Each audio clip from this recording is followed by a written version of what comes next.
don't be surprised if it takes a little while. For some reason, it's a little delayed, but Okay. we're good to go. So I'm now recording to the cloud, and everybody Awesome. welcome. Yeah, welcome everybody. We're so super excited that you're here with us. This is our February event, and we are so thankful for our presenters today. They are no strangers to probably all of you. I'm going to let them give a brief intro of themselves here, but we just want to say thank you so much for joining. I know many of you probably heard about this event through the NIGP mentorship Facebook page. Some of you might have heard of it through the information that is published by NIGP about events. If you aren't familiar with the mentorship group, we encourage you to check us out. We have a page on the NIGP website, and we also have a Facebook group, and we try to connect folks and come up with opportunities for you to learn from the best and the brightest in our profession, and these two gentlemen certainly are that. And so on behalf of Keith and I, we really appreciate your time. I'm going to ask if you can all mute yourselves. We want you to be engaged, and I know Steve and Terry are going to definitely ask you to contribute. Unmute yourself then, but if you'll mute yourself on your off time, that way we don't hear the background noise. So with that, I'm going to turn it over to Steve and Terry and let them get us started. Well, Marquita, thank you, and Keith, and thank you all for joining us today. It's good to see you or to see your names, and certainly good to be with you all today. Terry and I intend for this to be a very relaxed session, and we hope that you will join us in that mode of operating. And we hope that as we go through our topic for the day, that you will feel free to ask questions. And because we're trying to share, we're not trying, hopefully we'll share some useful information for you. But again, at any time, if you have questions, please ask. We want to be responsive and be as direct as you want to be. It's okay. You won't hurt our feelings. And as far as a bio, Marquita, I will simply say that I have been in this field. I shouldn't tell you how old I am, but I have been working in public procurement for 4.5 decades now. So I've been around for a while. And I love public procurement. I believe that public procurement has done so much for our nation, our nations, I should say, US and Canada.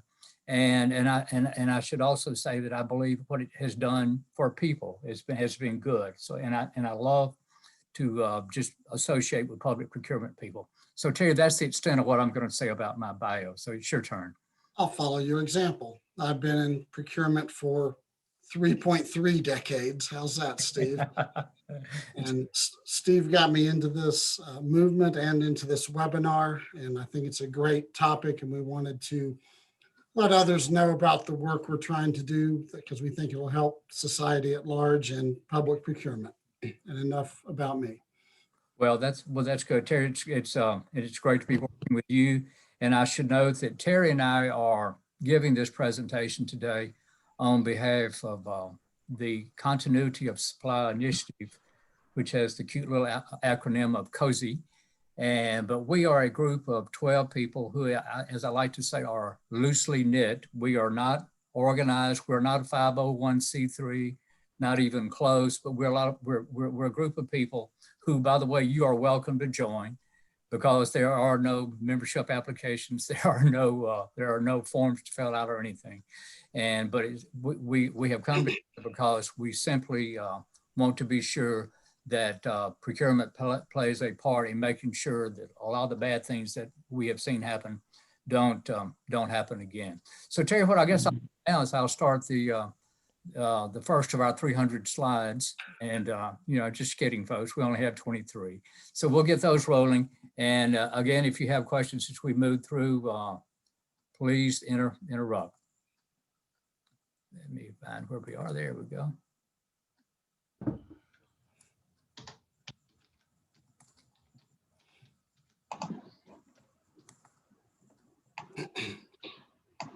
There we go.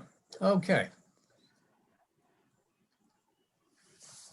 As as all of us who are NIGP instructors and instructors for other programs have learned, you always have to have a goals slide. So these are our goals slides in case whoever taught us how to teach is watching. But seriously, these are some things that we do want you to be able to do when we leave this session today. I think you've heard this term resilient quite a bit lately, and I think we probably have even heard it in connection with what's going on down in Texas right now. But we'll talk more about that later. Talk about which goods and services. We hope you'll be able to have an understanding of how to go about figuring out which goods and services need to be considered as candidates for resilient contracts. We're going to get a little bit into how do you make supply contracts resilient. We hope we can equip you to be a little bit of a salesman to sell to yourself and to others. The fact we believe is a fact anyway that we need to make at least some of our contracts more resilient. And we're going to tell you a little bit more about the continuity of supply initiative. So Terry, after that, we'll just keep rolling here. What we really want to drive home though is that, and on a positive note, is that if there's ever been a light shown on the potential for procurement to make a difference at multiple levels, all the way up to society, as Terry pointed out, this is the time right now for procurement to shine. I think we all know that there is enormous power that we possess, particularly collectively in procurement, if we are able to leverage the amount of money we spend. During all of our careers, we've heard numbers thrown out: 20 to 25% of the economy, is accounted for by public procurement. The most recent study I saw by a group of professors at Arizona State was 20%, but who wants to quibble over that? A fifth of the economy is still a very large number. So Terry and I and the other members of our continuity supply initiative, believe that if there were ever a time to collaborate, get together, and selectively use our power in the marketplace, this is it. This is it, because we've seen the bad things that have happened, and we don't want them to be repeated. Here are a few quotes. I know Terry, do you have anything you want to add on that slide, by the way? I would just add that I think the door did open and public procurement got some recognition, generally positive during this, because constituents, elected officials, citizens, co-workers saw that we make a difference, that we could deliver. And I think we can use that recognition to move the profession forward and to help stabilize some supply chains, which is what CoSI is about. Well, and Terry, that first quote there, I think at least those of us who came of age when I was coming into the workplace will remember Stephen Covey. I guess some of you, he may be an old authority figure, in terms of for some of y'all, but I couldn't resist putting this quote up, because a lot of the good work we did, Terry, have done during COVID-19, unfortunately, we were sort of like chasing the horse when he was down in the pasture already, right? So it was reactive. We worked very hard, but so I think that first quote applies to that. But take no credit away. Public procurement people did a great job of responding and making sure that we got caught up. These couple of these other quotes here are I don't know if many of you may be familiar with Rick Warren, but it's certainly true. Just because we've always done something, one way doesn't mean we always have to keep doing it. And so what he's saying there. And that last quote we're all very familiar with. And no, Albert Einstein didn't say it, and Ben Franklin didn't say it either, but whatever, right? Well, what is a resilient contract? A resilient contract is really nothing more than a supply contract that will not fail no matter what. Now, I know that some of you are thinking some things already when you hear me say that and see that on the slide. Terry, what do you want to say there? We know it's a tall order. That's why we put the picture of the really tall trees in. We didn't say it would be an easy task to have resilient supply contracts, but it's an important one. Okay. All right. And we do, obviously, these are rhetorical questions that you see here because we do believe it's worthwhile, practical, and possible to create supply contracts that are resilient. And again, with the qualifications that Terry just noted. But a lot of it's really going to depend on, as you very well know, what our personal values are as procurement professionals, and also what the values are of our organizations that we work for are. Because it's no great secret, that elected officials don't like to raise taxes. And as we saw down in Texas with the utility down there, even utilities don't like to raise their utility rates. But we're not arguing that every, through CoSI, that every supply contract we have needs to be made resilient. And that's for, wouldn't you agree, Terry? That's what, for practical reasons, really, isn't it? Yes, there's only so much time in our days, and we have tons and tons of demands. We have to prioritize our tasks. As somebody mentioned much earlier, we have day jobs and we have wish jobs and things we really want to do, but we can't get to. And the word I have used since last March anyway, and you have to understand I've been married to an RN for 36 years. The word I've been using a lot is triage. We have to make some priority decisions. And while maybe I would like every contract to be resilient as we define it, I don't have the time to immediately make every contract resilient, and you just have to be practical about that. And I did want to add on an earlier slide, we talk about the pandemic. COVID was the current pandemic. There will be more. That's why it's worthwhile. The World Health Organization, the University of Liverpool, and other places keep bringing back to our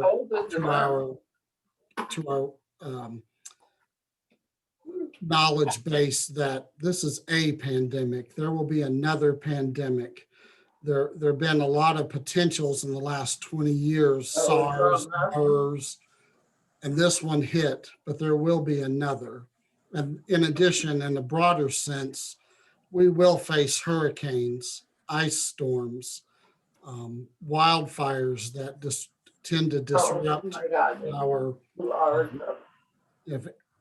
disrupt our supply chains.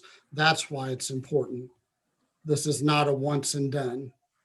Okay, thank you, Terry. All right.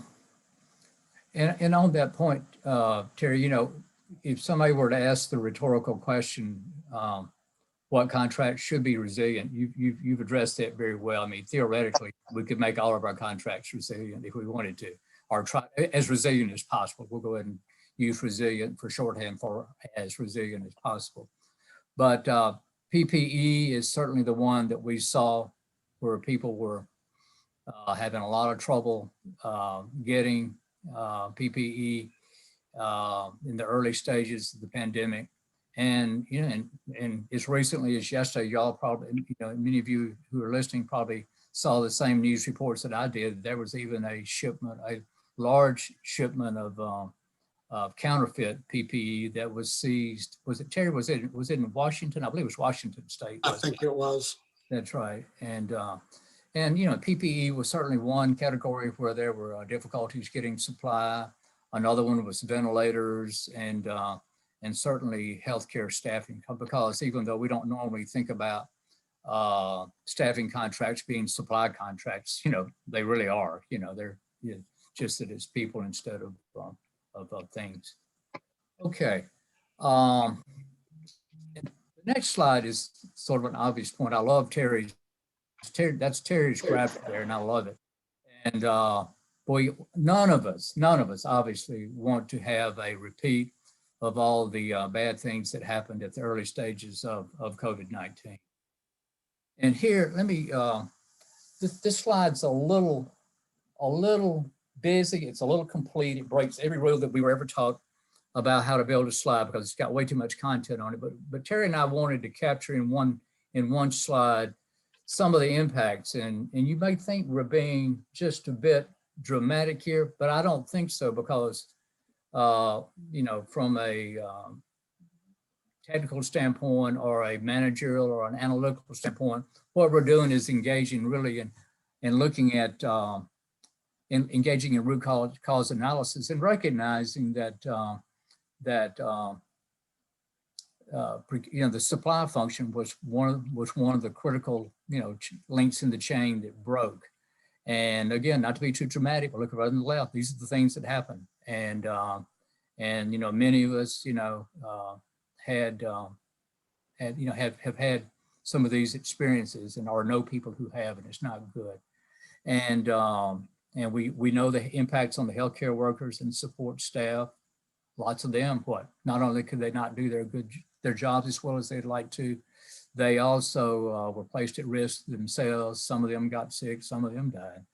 And as we've talked about before, as public procurement people, our profession did a great job in getting things after the fact, but it sure as heck would have been nice if we could have done it in a more relaxed, organized way. In fact, it would have been nice had we not run out at all. Okay. This next slide, I know you're aware of all of this. The reasons why we weren't able to get what we wanted, what we needed. You know, the supply chains were stretched around the world and the global demand coming all at once. China and other countries keeping what they were making at home. And manufacturers and distributors making what for them were rational decisions. Terry, any comments on that? Well, to bring it home with a rather narrow focus, we also competed with each other. Yeah.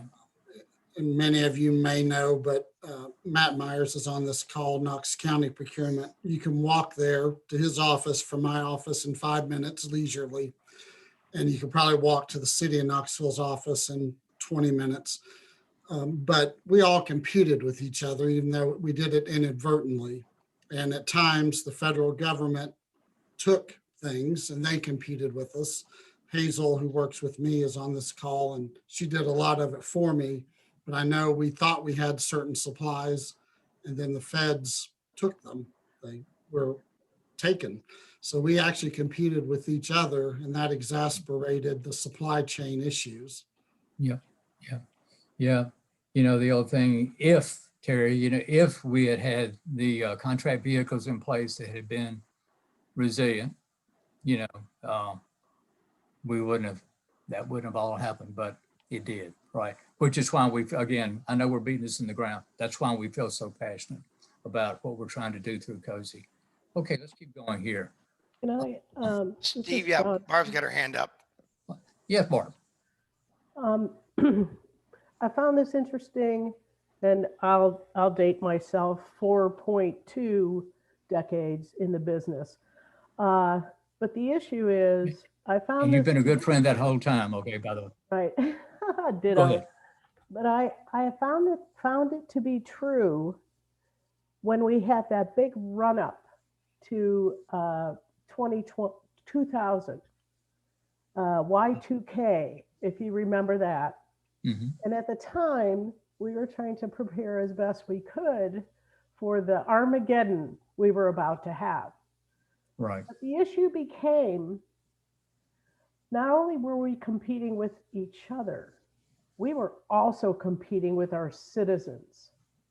Mm-hmm. And that was a travesty, because what we take off the market that they may have to get themselves make something scarce and the price go up. So, you know, it's very difficult from a public administration standpoint to make it difficult for your citizens to live every day by scarfing up supply. Well, you know, Barb, you make such a good point, you know, and you know, on that, because, and it's been one of the challenges. I mean, part of this is how we're set up. I'm going to just dive into part of the wonderful whole total point you made. And that is that, you know, even within counties, you know, even before you throw these people in that we're supposed to serve, and I'm winking when I'm saying that, okay? Right. Got it. You just look like where Terry is right there. You know, he just mentioned how many jurisdictions, you know, who would be fighting for PP. He didn't mention one. You know, he mentioned Knox County. He mentioned the city of Knoxville. He works for the Housing and Development Authority, KCDC. And then there's also the Knoxville, what do they call it, KUB, Knoxville Utility Board, what do they call that? Yes, exactly. And there's about 10 governments in this county. So they're all chasing, Barb, to your point, they're all chasing after these scarce supplies. I feel like I'm going back into Econ 101 here. Remember, you know, when chasing scarce goods here.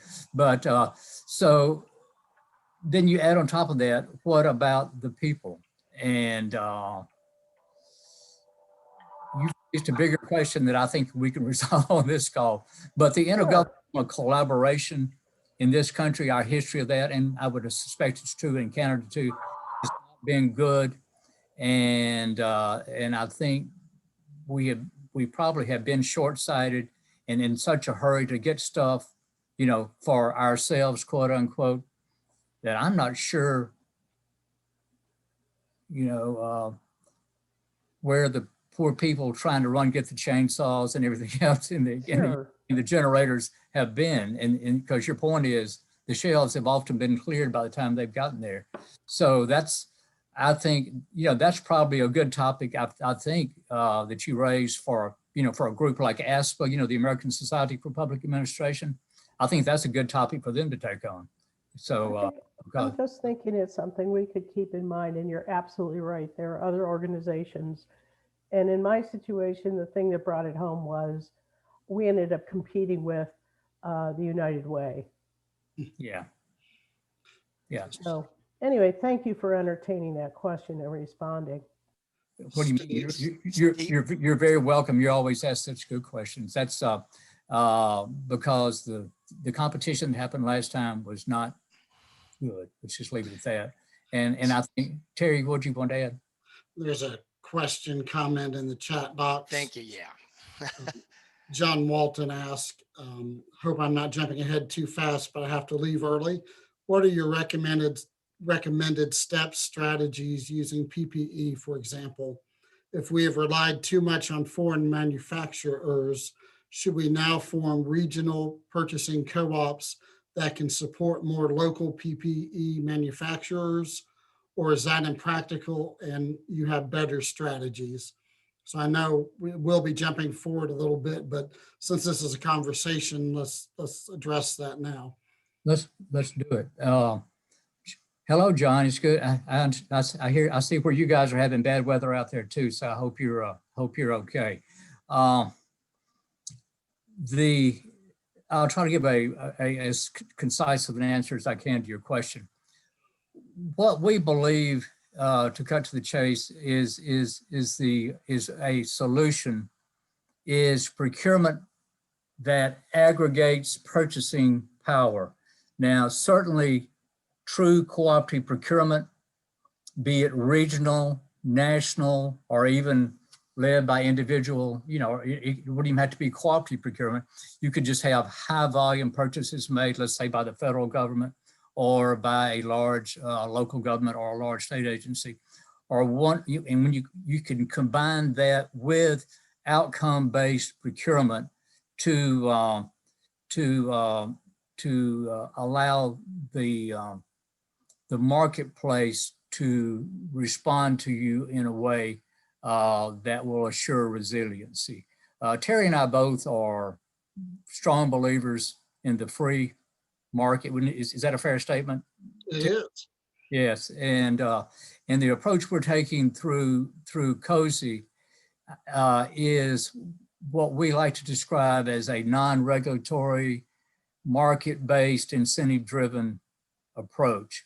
And the market base comes from aggregating purchasing power, any of those different ways we mentioned, true cooperative procurement, whether regional or national, large agencies, local governments, whatever, but using that large voice in the marketplace in combination with outcome-based procurement to elicit creative responses from suppliers, i.e. Manufacturers and distributors. And with outcome-based procurement, with enough oomph behind it with the purchasing power, will hopefully result in incentivizing the suppliers, be they manufacturers or distributors, whoever they are, to construct their supply chains in a way that they will be resilient, that they won't collapse the way they did the last time. Terry, I rushed over that. Did I make sense on that? You did. Let me emphasize a couple points. A lot of us have come to rely on generic piggybacking co-ops, which are wonderful. I use them. They have their place.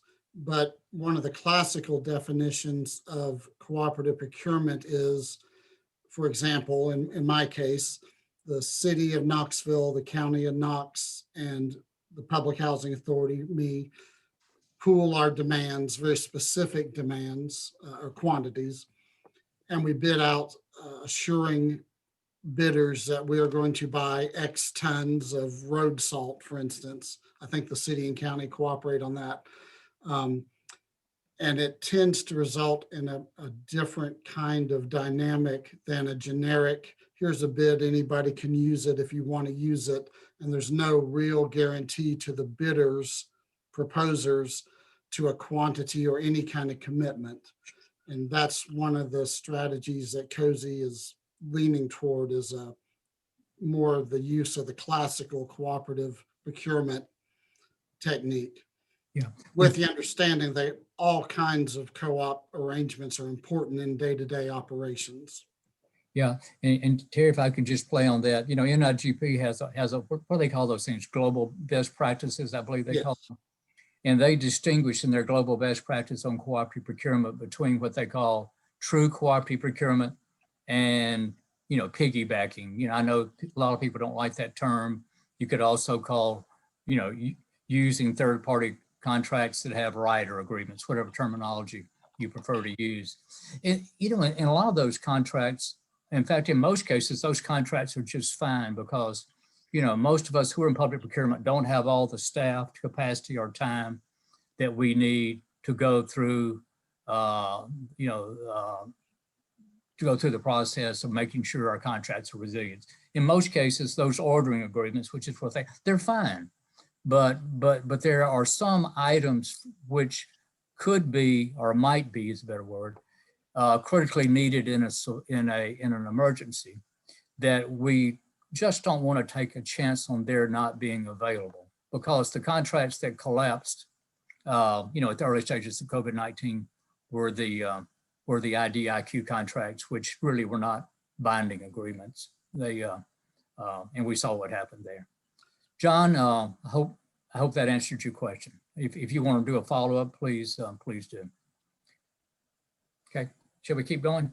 I think we covered that slide right there, didn't we, Terry? I think so. All right. All right.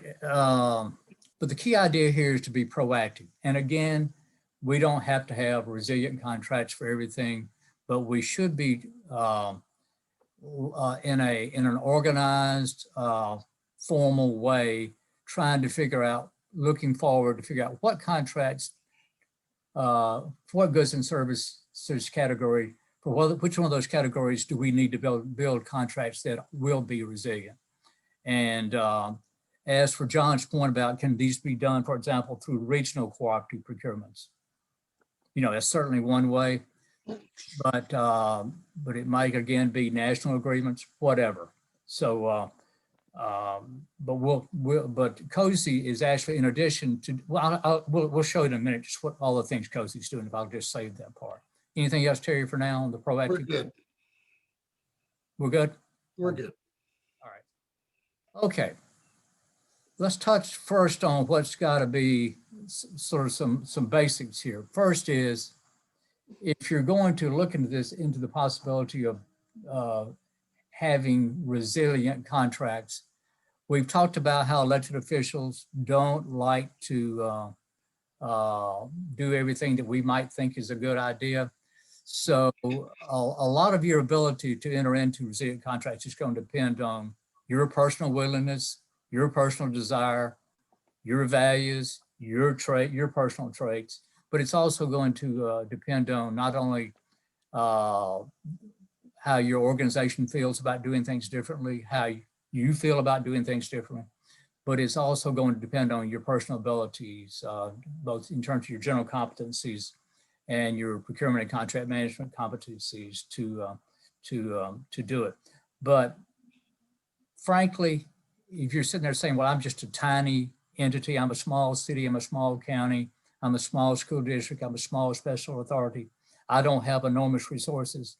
Obviously, if for large cooperative procurements, the lead agency is probably going to be somebody else much larger than you, with a lot, richer staff capacity and capabilities than you have.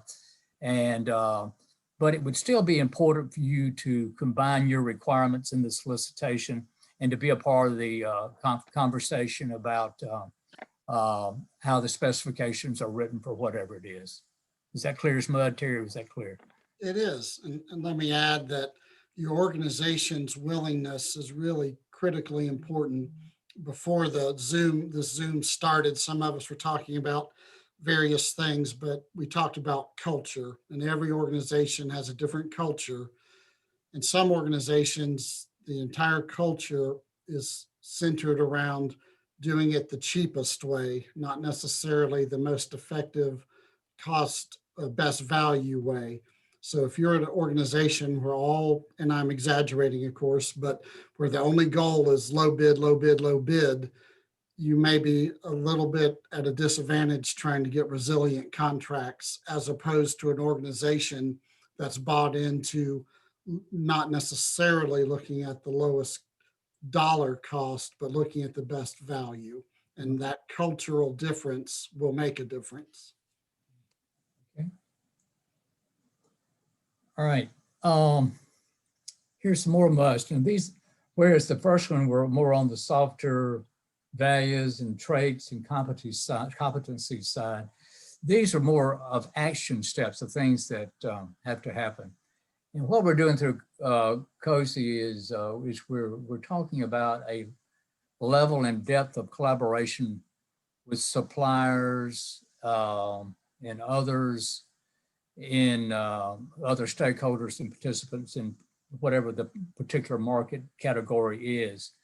And it's going to be, it's very important to, even before anybody, whether it's whoever the lead agency might be, puts a solicitation on the street, it's very important for the conversation to begin, and ideally nationwide, about the need for the supply to be resilient in a particular category, for PPE, for example.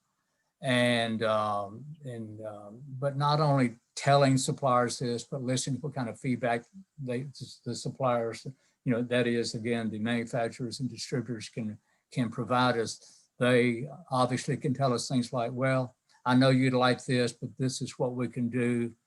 Now we can maybe stretch and do this or whatever. There needs to be real meaningful dialogue and conversation going on. And so as a part of this conversation and collaboration, even before solicitations go out, there needs to be a good understanding among everybody involved in the ultimate contracts that about what is possible and what are we trying to do ultimately for the good of society.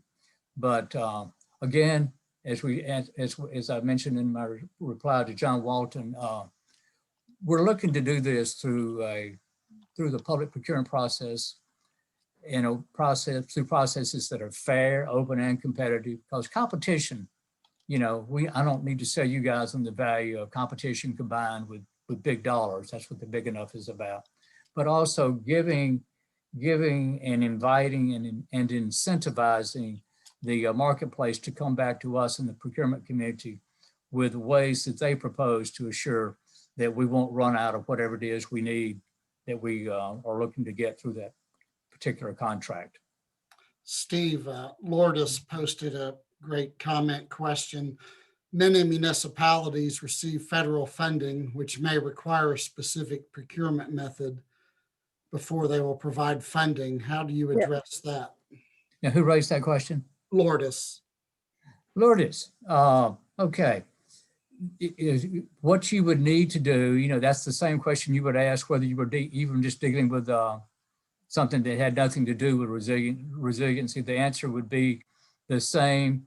Let's say if you were going to participate in a true cooperative procurement action, let's say, for example, led by the city of Chicago, you would want to be sure that the method of source selection that the city of Chicago used was in compliance with the guidelines for the grant. So, Terry, am I missing something here about it? I think it's just whatever you do with any grant funding procurement, really. So it's part of the typical due diligence. We here at the Housing Authority, we are primarily HUD funded, so I'm sort of familiar with that one.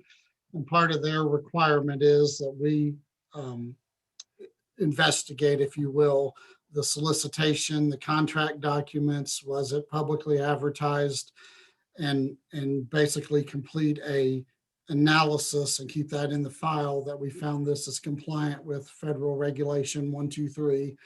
And I think in general answer to your question, one, it complicates life, and two, but he who has the gold makes the rules. That's just how it is.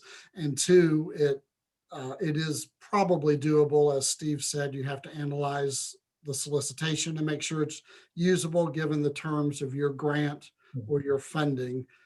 We occasionally get grants here not from HUD, and they may have slightly different terms and conditions, and even certain HUD grants that are not our usual grants have different terms and conditions. So to me, it's all part of researching the funding father's expectation and making sure it's compliant. And I do it now with any cooperative or even state contract I use.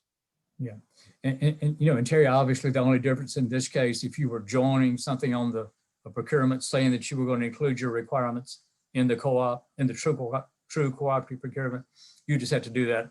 You'd have to do all the due diligence earlier. That's the only difference, right? So, okay, all right, okay. Now here's another busy slide, and I'll try to keep it. I'll try to simplify it a little bit. If you look up there in that rectangle that's sort of to the right top, you will see three standards that we have traditionally used to measure our performance. And we've always put a heavy emphasis on 2 and 3, and obviously we've made an assumption with commodities that what we were doing was responsive, was responsive in terms to our needs and supporting of the needs of our client or customer departments.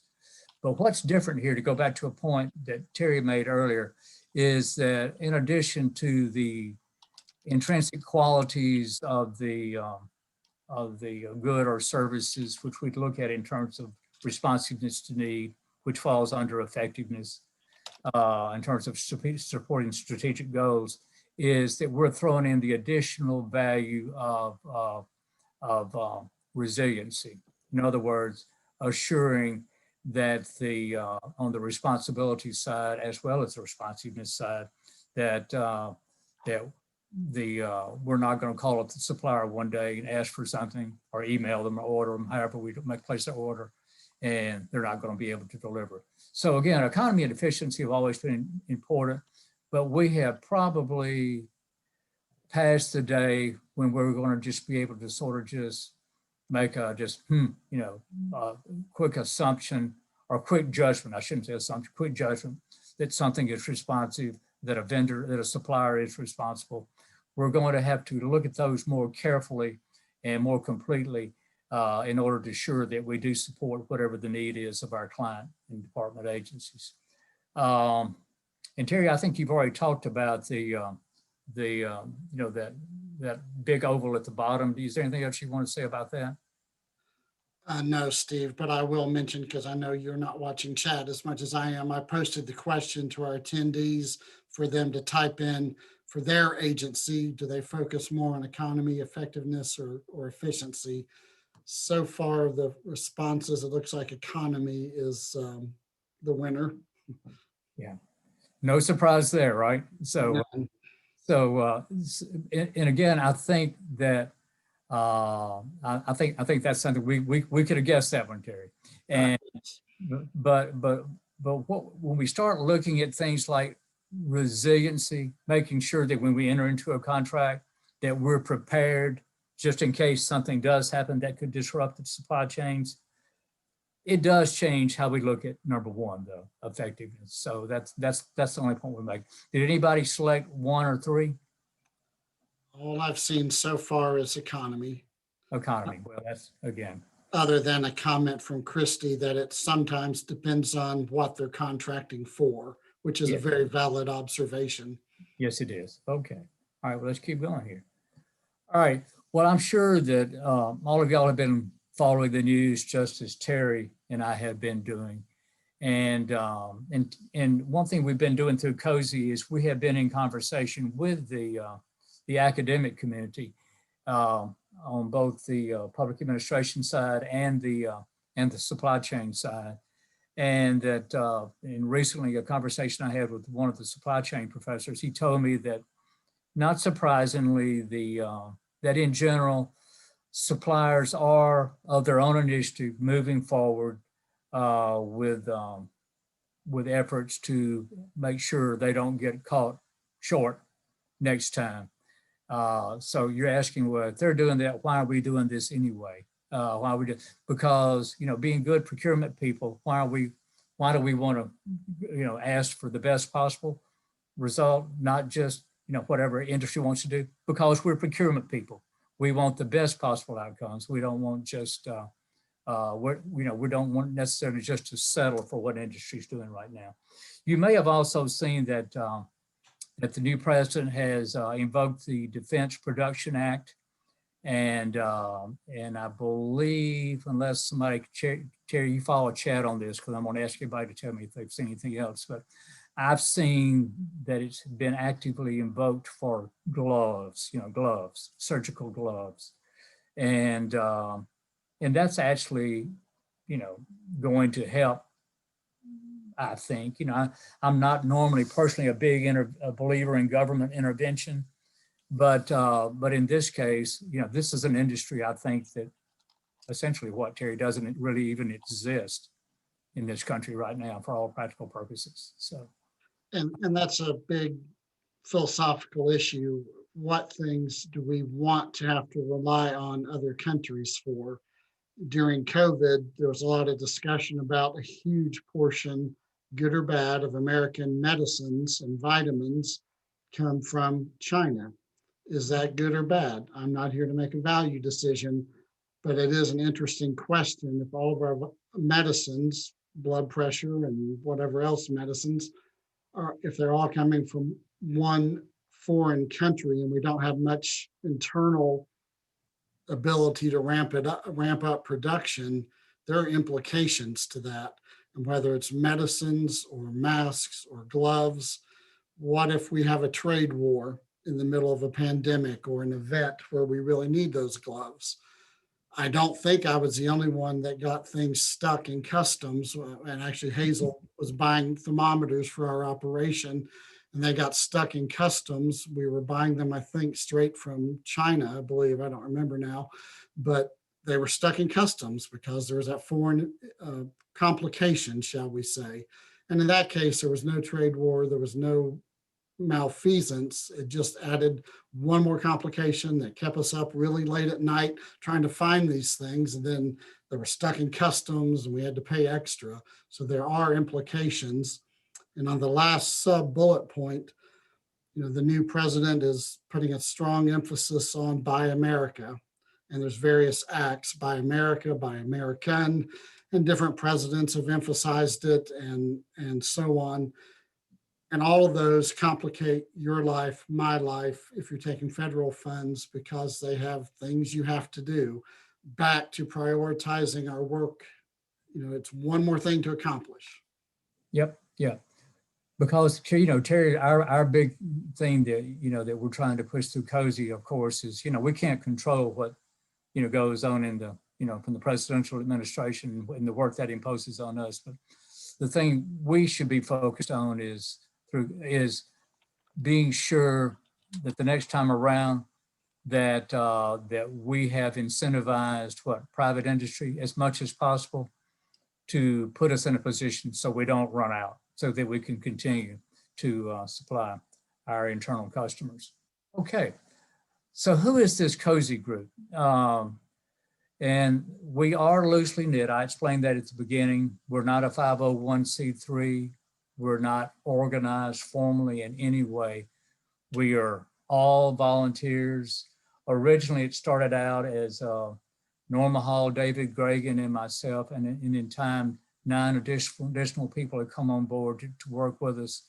And we function essentially as a think tank. In other words, we talk, we exchange information and ideas, and we share it with others who are interested. And we advocate for resilient supply contracts. We are not a contracting agency. We never intend to be a contracting agency. And we are certainly not a cooperative procurement group. So we're none of those things. We are an advocate, and that's what we're doing today, is we're advocating to you and to others that you think about ways and actually go beyond thinking about it, actually act to put in place where it's necessary and important and essential contracts that won't fail the next time around with regard to items that may be critical needs. And we're going to provide guidance, but that guidance is going to be very high level. So if you're going to be looking for somebody to assist you, like a consultant, to assist you in developing solicitations for resilient contracts, we can provide you high level guidance. But I'm gonna put in a plug for you here, Marquita. You can go to groups like NIGP Consulting, the big consulting groups, Dustin Lanier's on this call, and groups like Dustin's, they're, Darren Matthews, who's on the group, has, is a member of the continuity supply. There are lots of consultants you can go to, but as CoSI, we're not going to be providing consulting services. I know. I just want to be very clear on that. Is that clear enough, you think, Terry? I think so. Okay, all right. We're not doing that. All right. So what are we doing right now? We're compiling a huge bibliography that you're all welcome to, whether you want to write papers, whether you just want to do research of your own, whether you want to write memos to your management or whoever. You're very welcome to access this. I bet you we have, it's not an overstatement, I wouldn't think, is it, Terry, to say we have hundreds of things in that, hundreds of publications in that bibliography now. It's huge. I would think so. It's huge. It's huge. So if you guys want access to that, ask me, I'll send it to you. We're promoting this concept of resiliency, as you've heard today. And we actually have a proof of concept going on right now with a very large state agency that's about a year and a half, 2 years away from putting out a solicitation for a national agreement, national master agreement, I should say, for PPE. So if you want to be one of the agencies that is a part of that combines your that combines your needs and that cooperative procurement, let me know.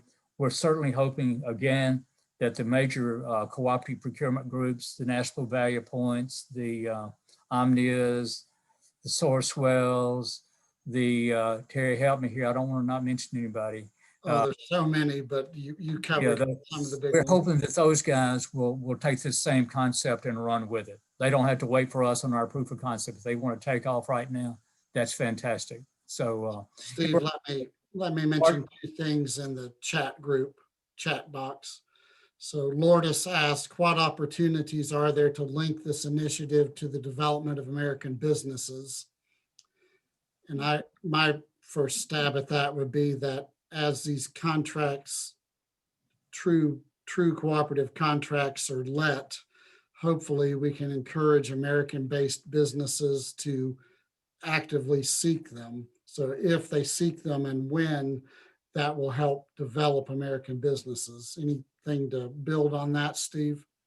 no, I think that nails it, Terry. I think that's because I think, Terry, with regard to small businesses in particular, if the larger, manufacturers and distributors are going to be rebuilding, reconfiguring their supply chains, I think that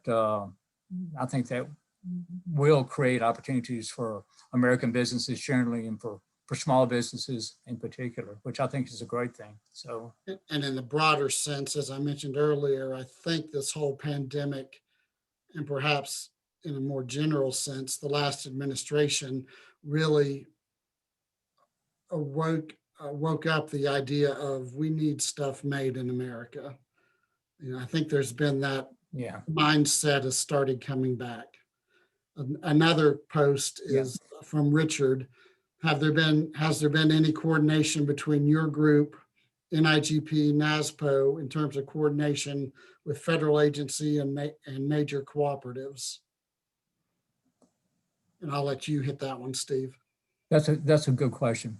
Richard, we have not formally reached out to NASPO, NIGP, or to the federal government in terms of formal collaboration, but we have groups, members of our CoSI steering group are in all three of those communities. So there is some knowledge of what we are doing, and we would welcome opportunities and fully intend to collaborate where it makes sense with those groups.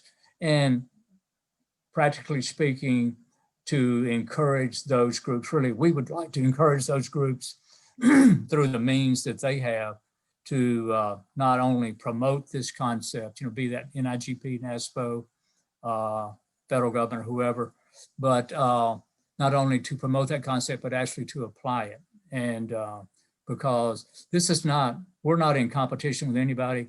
If anybody wants to take this idea and run with it, the more, the merrier, right, Terry? Indeed, and we've reached out to a lot of people and will continue to reach out to a lot of people in groups. Yeah, so Richard, if you know anyone in any of those three camps or anywhere else who would be interested in learning more about just our thoughts, we'll be happy to share our thoughts with them. Yeah, yes, Richard, I just, the one person I talked to is Tammy Rhymes. I mean, she's got a great, that CPP group is a good cooperative clearinghouse for major cooperatives. And I think, to me, they're one of the keys on this in terms, because they're at the kind of the point at the spear on allocation decisions and the rest of that. I'd talk to Tammy, and yes, definitely. I think she'd be interested. Yeah. In fact, Richard, definitely, and we have been talking to Tammy.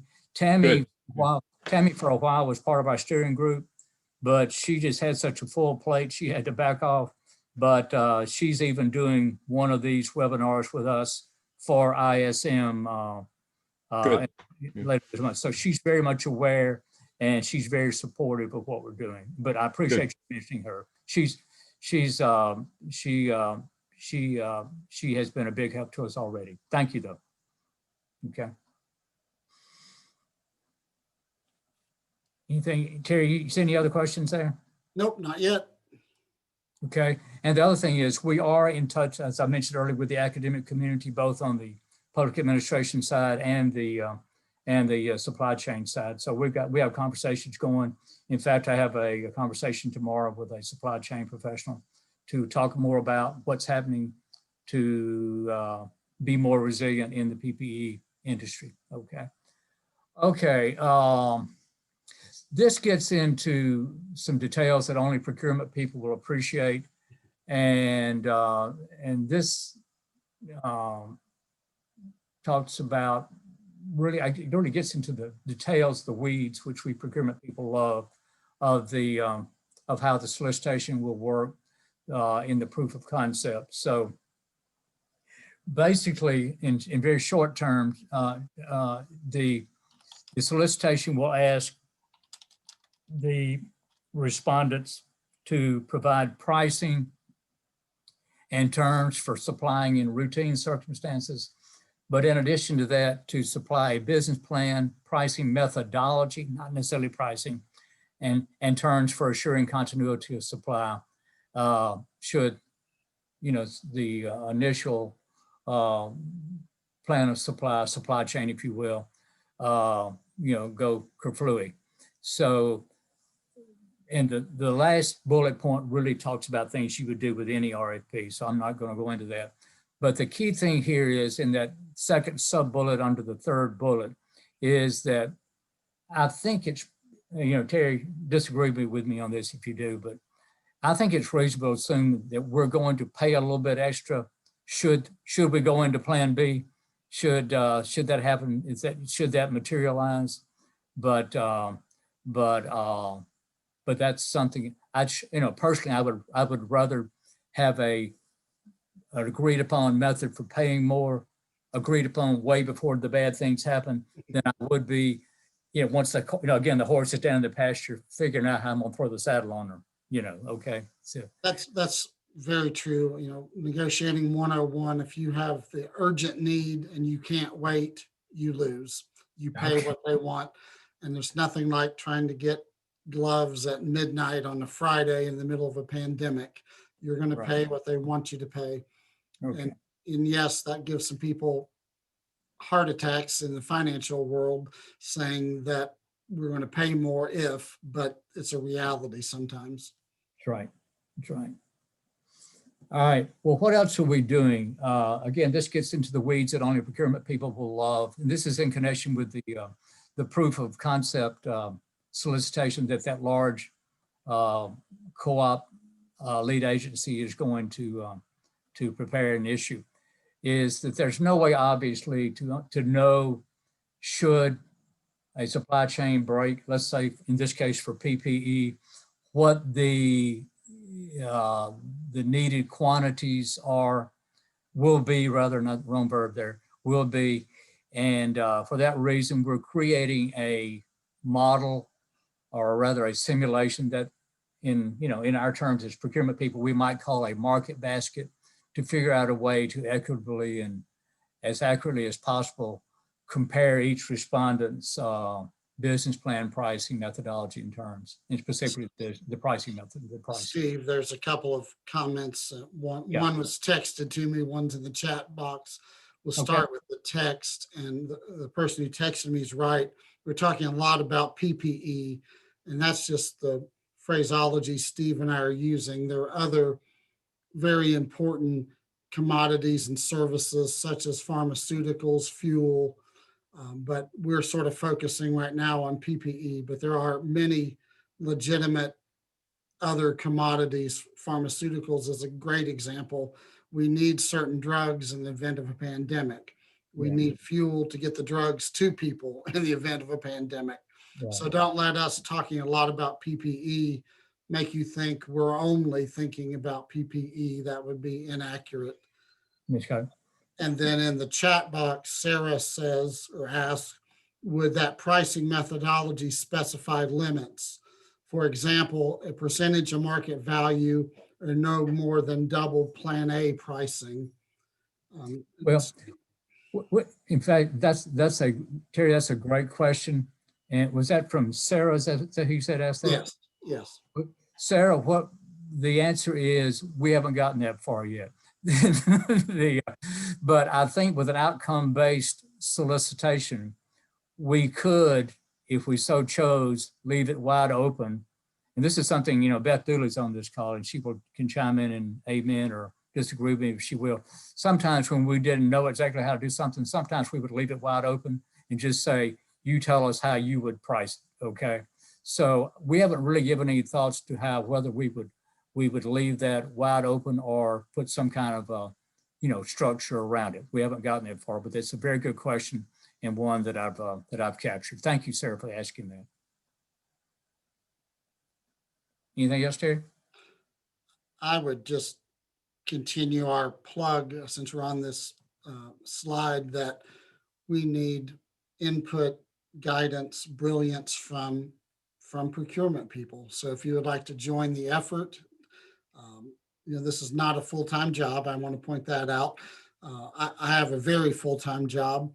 It feels like 2 full-time jobs most of the time. So I don't spend hours working on CoSI stuff, but I do bits and pieces, and you are certainly invited to join us for whatever portion you want to play. And this is not something that Steve and I wrote a book on and know all, or no one on the whole CoSI team. Steve and I are only 2 members, by the way. We should have introduced the whole team, but this is not like we know all, and we're just telling you, we're asking for your input, your brilliance, your ideas.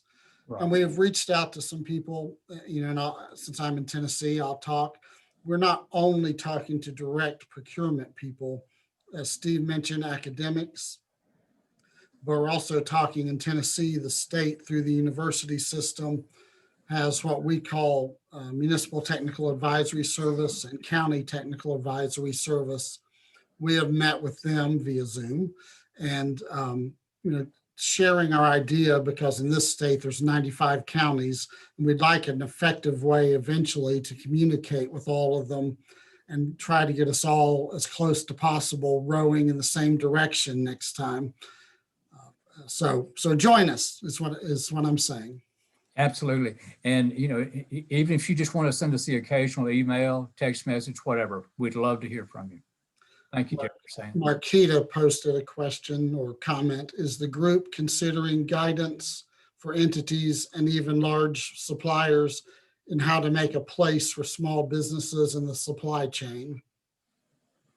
Marquita, we haven't gotten that far along, but we just wrote it down. Okay, so that's the quick answer. Terry, I see that we've gone past the magic hour 3, and thank everyone for hanging in. Let's just see what else we got here, Terry. There, that's it. That's the end, but we do have a follow-up question from Sarah.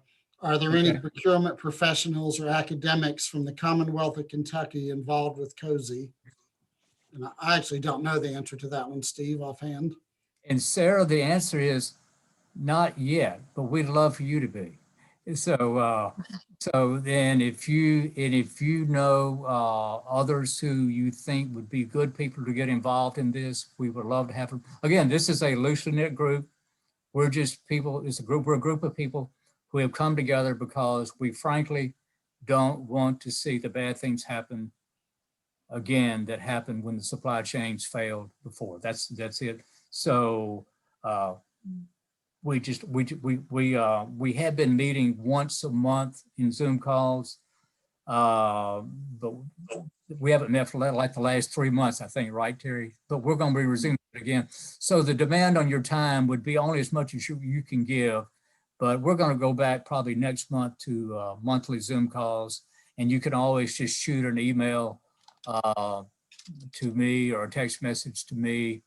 And Norma Hall, who is on this call, has built our website. And if you look on the slide that I have up right now, there's the website. And Norma, I believe there is a place where people, or will be a place where people can communicate with us on there. Our website is still very much being built.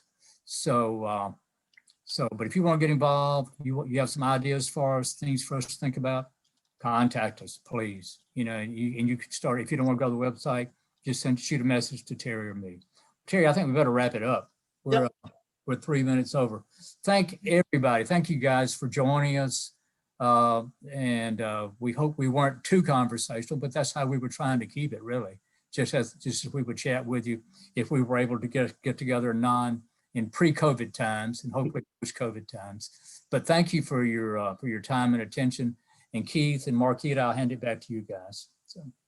Well, thank you so much, gentlemen. We really, really appreciate your time. This is a great presentation. I think clearly by the number of people who participated, there is not only an appreciation for what you're doing, but a tremendous interest. And I think all of us have to share the concern of how to make sure we don't find ourselves in the positions we were in the past year. And so really appreciate you and your group. I'm sure you're going to get a lot of interest from others who are willing to help the cause. So that's great. And we'll make the recording available. It'll be on the NIGP website.